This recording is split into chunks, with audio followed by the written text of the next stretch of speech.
Good morning friends, मैं doctor Parvez Khan और आपका हमारे यूट्यूब चैनल में स्वागत है। दोस्तों, आज हम चर्चा करेंगे आईबीएस के बारे में।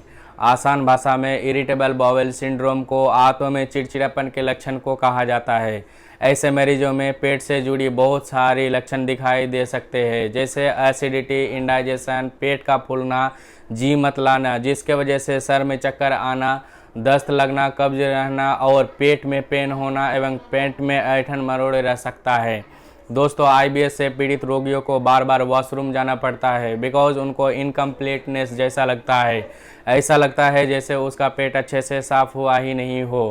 फिर वो दिन में 4 बार, 5 बार, 7 बार, इवन वो बार बार वॉशरूम जाते रहते हैं, फिर भी वो पूरी तरह से संतुष्ट नहीं हो पाते हैं। तो दोस्तों, सबसे पहले हम समझते हैं कि आईबीएस होता क्या है। आईबीएस को समझने के पहले आपको यहाँ समझना पड़ेगा कि हम जो खाते हैं, जो फूड हम इनटेक करते हैं, वो किस तरह से हमारे इंटेस्टाइन में जाता है और क्यों आईबीएस होता है। तो देखिए, जब आप खाना खाते हो तो आपके मुंह के थ्रू पहले इसोफेगस में जाता है, फिर वहाँ से आपके पेट में जाता है, वहाँ से ड्यूडेनम, फिर छोटी आंत, फिर वहाँ से लास्ट में जाता है बड़ी आंत में। बड़ी आंत जो होते हैं उसके मेनली 2 काम होते हैं। पहला काम होता है एब्जॉर्प्शन करना, यानी कि जो फूड मटेरियल है या फिर जो वाटर है उसको सोखने का जो काम है ये बड़ी आंत करते हैं। लार्ज इंटेस्टाइन में एक मूवमेंट होती है जिसे कहते हैं पेरिस्टाल्सिस।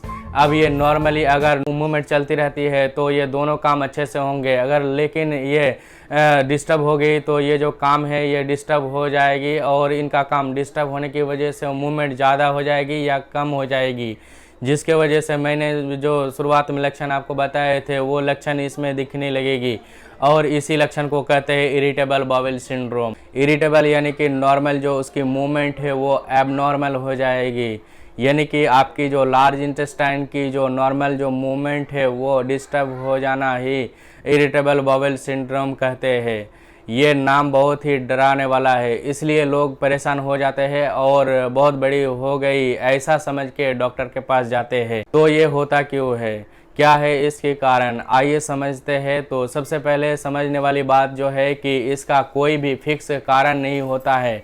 कुछ फैक्टर्स है जिनकी वजह से आपके बाउल की नॉर्मल मूवमेंट एबनॉर्मल हो जाती है, जैसे स्ट्रेस यानी कि तनाव। ऐसा देखा गया है कि जो लोग स्ट्रेस में है, तनाव में है, जो लोग डिप्रेशन की कंडीशन में है, जिनको बहुत ज़्यादा चिंता है, या फिर कुछ लोगों में पाया जाता है कि अतीत में बैड एक्सपीरियंस रहा हो, बचपन में कुछ बुरी घटना उनके साथ हुई है और वो अनुभूति अभी भी वो एक्सपीरियंस कर रहे हैं, जिसकी वजह से अभी भी उनके दिमाग में कहीं ना कहीं डर है। इस तरह का अगर तनाव लाइफ में है तो पाया गया है कि ऐसे पेशेंट्स में आईबीएस की समस्या बहुत ज़्यादा बढ़ जाती है।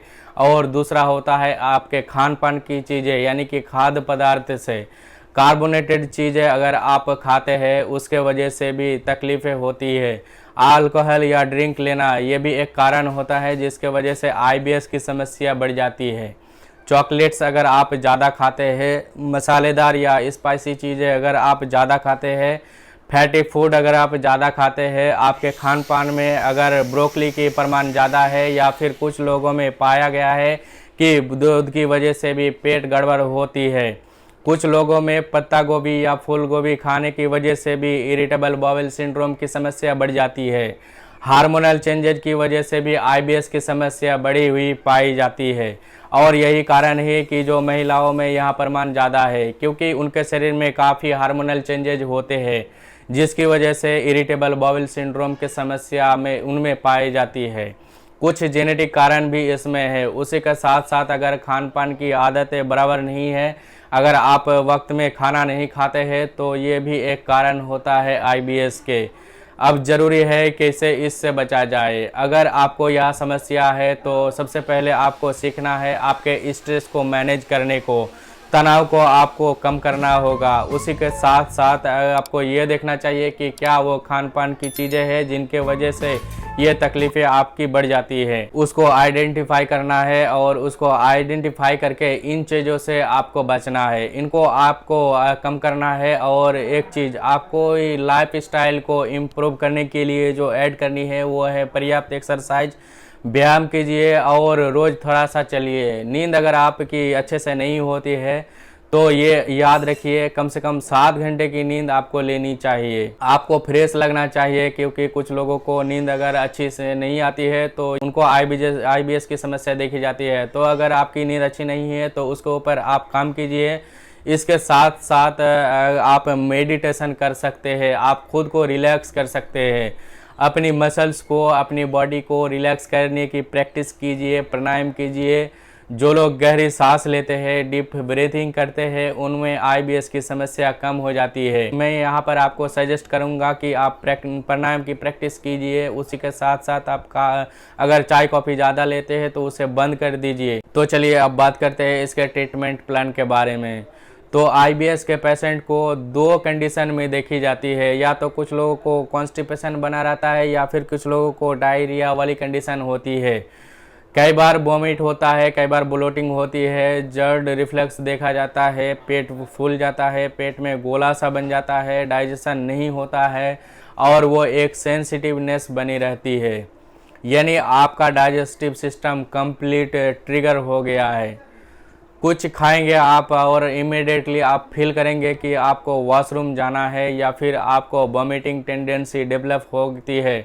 और कई बार पेशेंट इतना डर जाता है कि वो कुछ खाना ही नहीं चाहता है। पेशेंट कंटिन्यूसली कमज़ोर होता जाता है, यानी उसका ब्लड प्रेशर लो रहता है, वेट गेन नहीं होता है और पेशेंट की बॉडी थिन होती रहती है। तो ये सारी कॉम्प्लिकेशंस देखी जाती है। तो आपको पहले ये समझना है कि आप डायरिया इंडाइजेशन वाली कैटेगरी में है या फिर कॉन्स्टिपेशन वाली कैटेगरी में है। यदि आपको डायरिया है, इंडाइजेशन है, आपको दर्द होता है और आपको डाइजेशन में तकलीफ़ होती है, तो आपको ट्रीटमेंट में प्रोबायोटिक्स लेने होंगे। नेचुरल प्रोबायोटिक्स में आप शिमला मिर्च खाए, आप कर्ड खाए, आप प्रोबायोटिक्स ले, आप दलिया खाए, आप चोकर खाए और आप आटे में जो चोकर वाला पार्ट्स है वो थोड़ा सा बढ़ा दे। आप आटे को छाने ना, तो ये जो नेचुरल फाइबर थोड़ा सा ऐड करेंगे तो आपको डाइजेशन में भी मदद मिलेगी। फिर कोई डाइजेस्टिव एंजाइम भी आप ऐड कर सकते हैं, लेकिन ये आपको डॉक्टर की सलाह से ही लेना होगा। अब एक दूसरा पार्ट्स है कि यदि आपको कॉन्स्टिपेशन बना रहता है तो फिर आप क्या करेंगे। कॉन्स्टिपेशन वाले पार्ट्स में ट्रीटमेंट के रूप में आप सोल्यूबल या इनसोल्यूबल फाइबर ले सकते हैं, क्योंकि डॉक्टर इसको आजकल रिकमेंड करते हैं। लैक्टोलोज आप ले सकते हैं या फिर फाइबर डाइट, आजकल बाज़ार में सोल्यूबल फाइबर मिलते हैं, तो आप ऐड कर सकते हैं इसको। ये सब गोल ऐड कर सकते हैं, बट आपके बॉडी को, नेचर को समझना होगा, प्लस फूड फिक्स करना होगा। कुछ पेशेंट्स में मिल्क, एग, मांस, मछली ट्रिगर करता है, इसको डाइजेस्ट करने में ज़्यादा तकलीफ होती है, तो ये फूड की कैटेगरी आप बंद कर दे। दाल को और डाइजेस्ट करने में थोड़ा तकलीफ होता है तो आप दाल को बंद कर दे।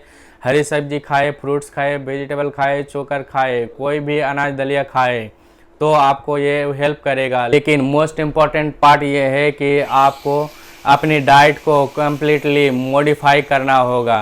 उसके साथ साथ प्रोबायोटिक या फिर कॉन्स्टिपेशन के जो सोल्यूबल और इनसोल्यूबल फाइबर्स है वो आपको हीलिंग में मदद करेंगे।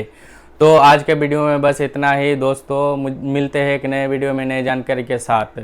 मुझे उम्मीद है आपको यह वीडियो बहुत ही पसंद आई होगी। अगर पसंद आई है तो वीडियो को लाइक करिए, शेयर करिए, और अगर आपने अभी तक हमारे YouTube चैनल को सब्सक्राइब नहीं किए हैं तो प्लीज़ चैनल को अभी सब्सक्राइब कर लीजिए। Thank you.